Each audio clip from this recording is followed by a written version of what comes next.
Chogyam Trungpa, pratique de la voie tibétaine au-delà du matérialisme spirituel.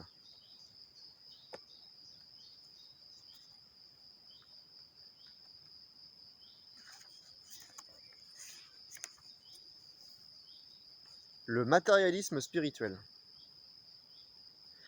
Nous sommes venus ici étudier la spiritualité. Je crois à l'authenticité de cette recherche, mais nous devons en questionner la nature.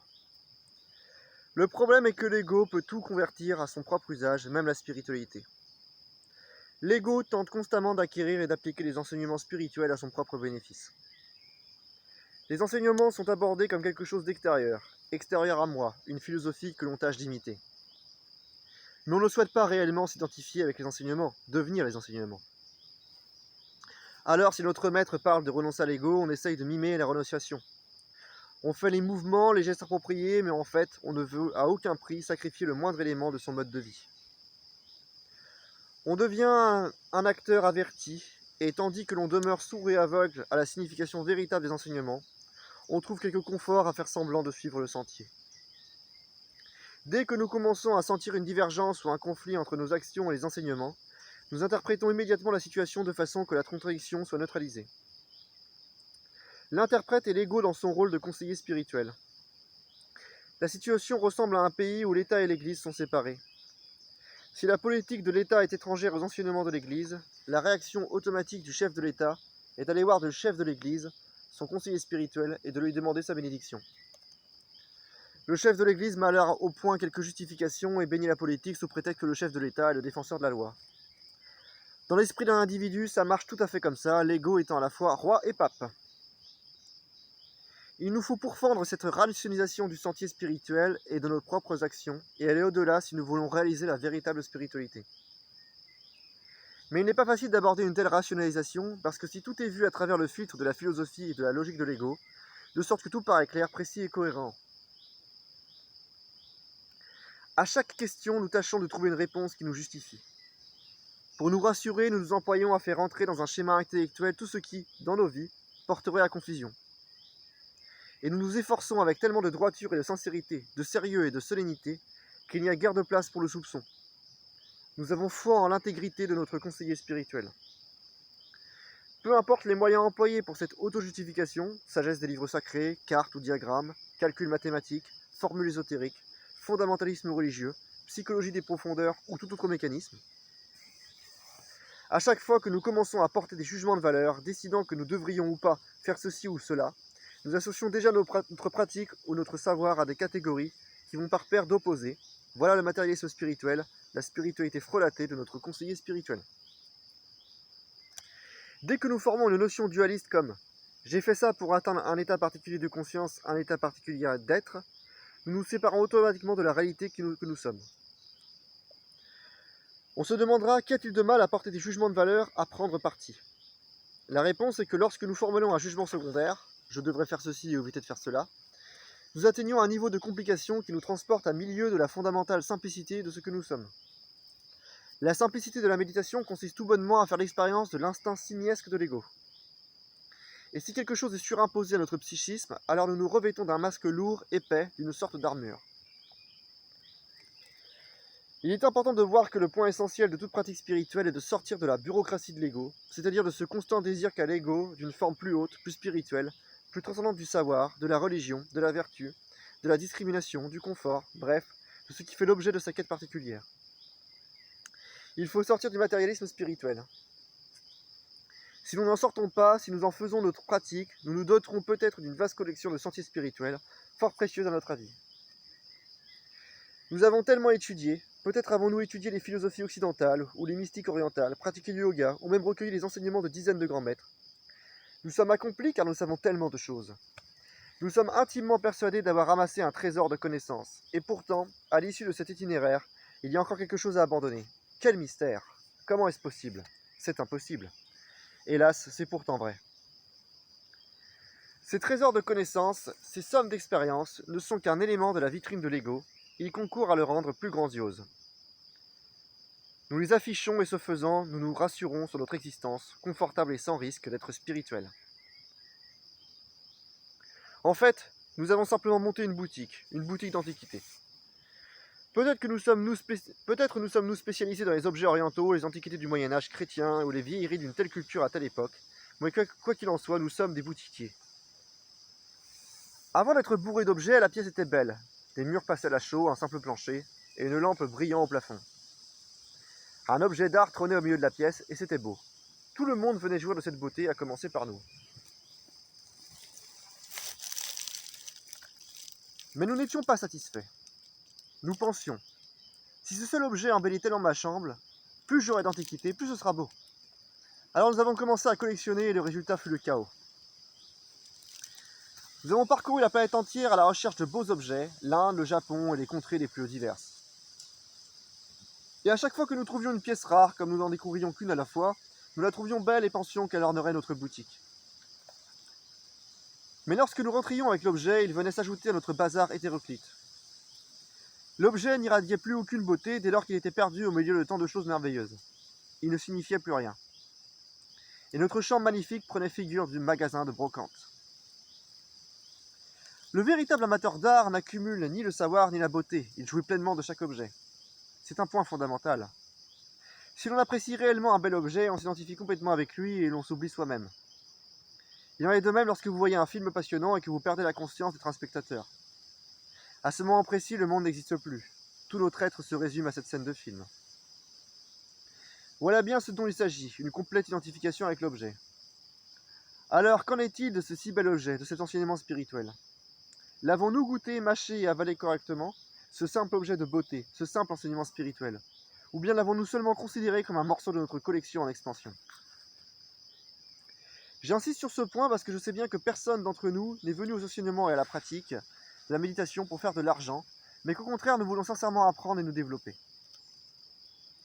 Mais si nous considérons la connaissance comme une sagesse antique à amasser, nous faisons fausse route. Pour autant qu'il s'agit de la transmission des maîtres, la connaissance n'est pas traitée comme une antiquité. Le maître fait l'expérience de la vérité des enseignements et il la transmet à l'étudiant pour l'inspirer. Cette inspiration réveille l'étudiant de la même façon qu'avant lui son maître fut éveillé. Plus tard, l'étudiant transmettra les enseignements à un nouvel étudiant, et c'est ainsi que va le processus. Les enseignements sont toujours adaptés à l'époque. La sagesse antique, les vieilles légendes sont une fadaise. La transmission des enseignements n'est pas le récit des contes populaires que narre le grand-père à ses petits-enfants. Ça ne marche pas de cette façon.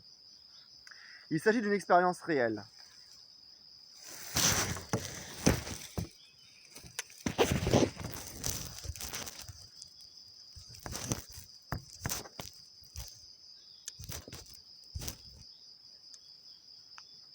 Dans les écritures tibétaines, on trouve ceci. La connaissance doit être brûlée, martelée et battue comme de l'or pur. Alors seulement on peut la porter comme un bijou. Ainsi, lorsqu'on reçoit l'enseignement spirituel des mains d'un autre, on ne l'avale pas sans examen.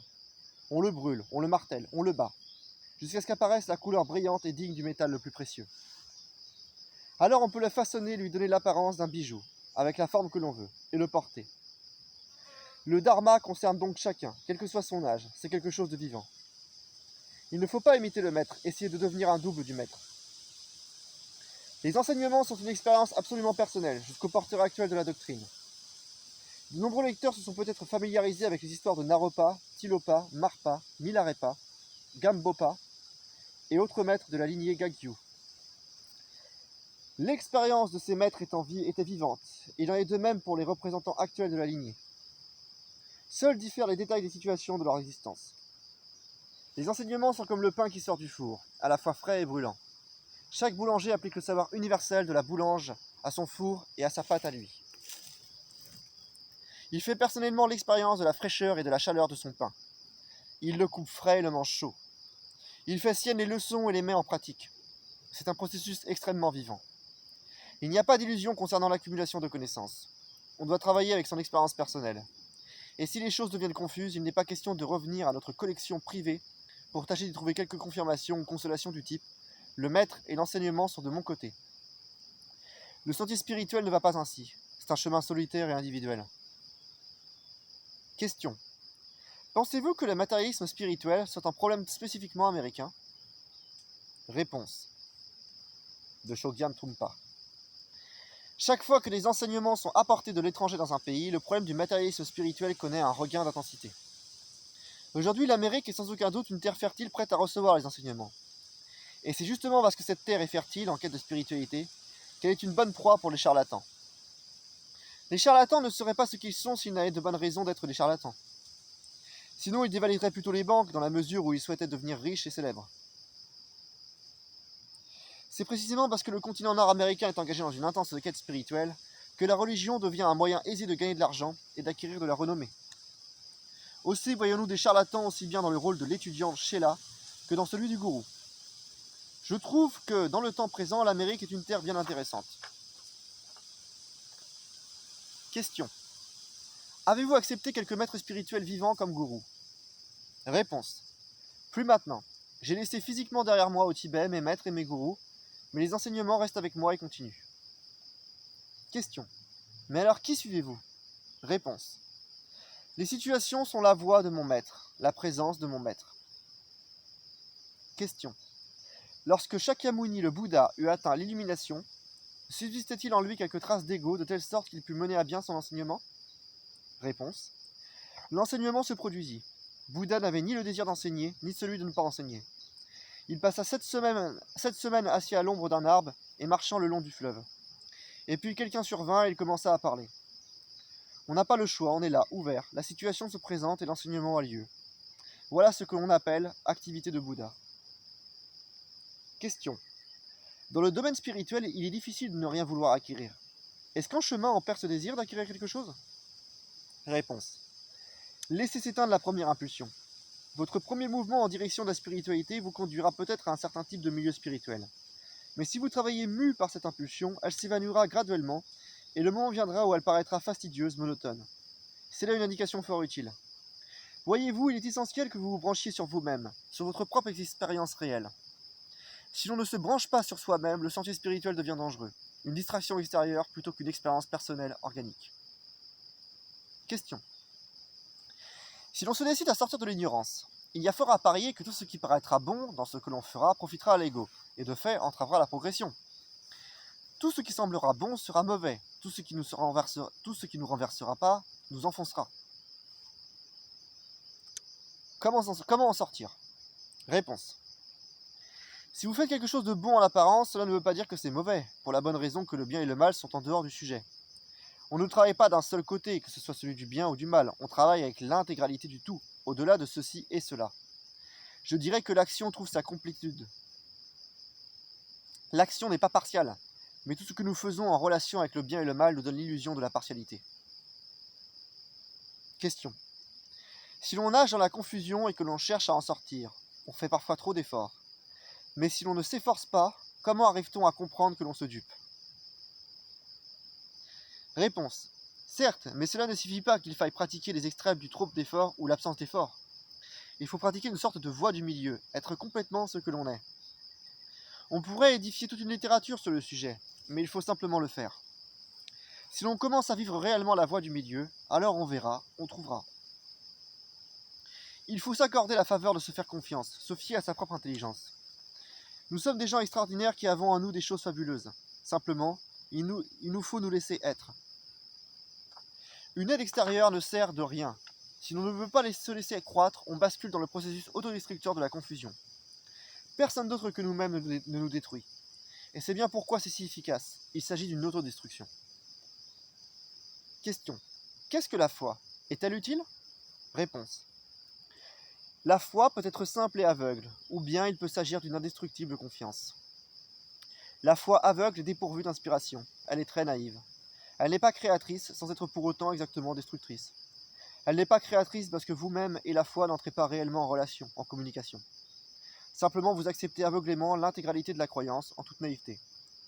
Lorsque la foi et la confiance, une raison évidente vous porte à être confiant. On n'attend pas qu'une solution préfabriquée se présente mystérieusement. On travaille sans peur sur des situations existantes et l'on n'éprouve aucun doute lorsqu'on s'y engage. C'est une approche extrêmement créatrice et positive. Si l'on a confiance, on est sûr de soi et on n'a pas à se vérifier.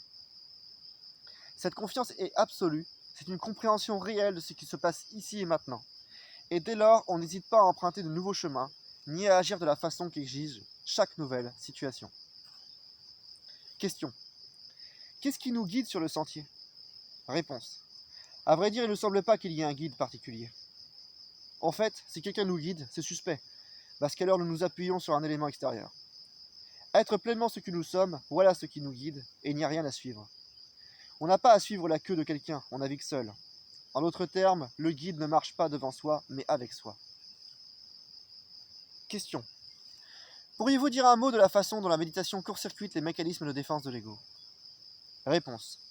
Les mécanismes de défense de l'ego impliquent que l'on se vérifie, ce qui est une forme superflue d'introspection. La méditation ne signifie pas méditer sur un sujet particulier en se vérifiant. On s'identifie complètement avec les techniques que l'on emploie, quelles qu'elles soient. Dès lors, on ne s'efforce pas de se sécuriser par la pratique de la méditation. Question. J'ai le sentiment de vivre dans un dépotoir spirituel. Comment en faire une simple pièce dotée d'un seul objet de beauté? Réponse. Pour apprécier votre collection, commencez par un seul objet. Trouvez une pierre de gué, une source d'inspiration. Peut-être n'aurez-vous pas à passer par le reste des objets si vous en avez étudié un. Cet objet peut être un panneau indicateur que vous aurez dérobé dans la ville de New York, il se peut qu'il atteigne ce degré d'insignifiance.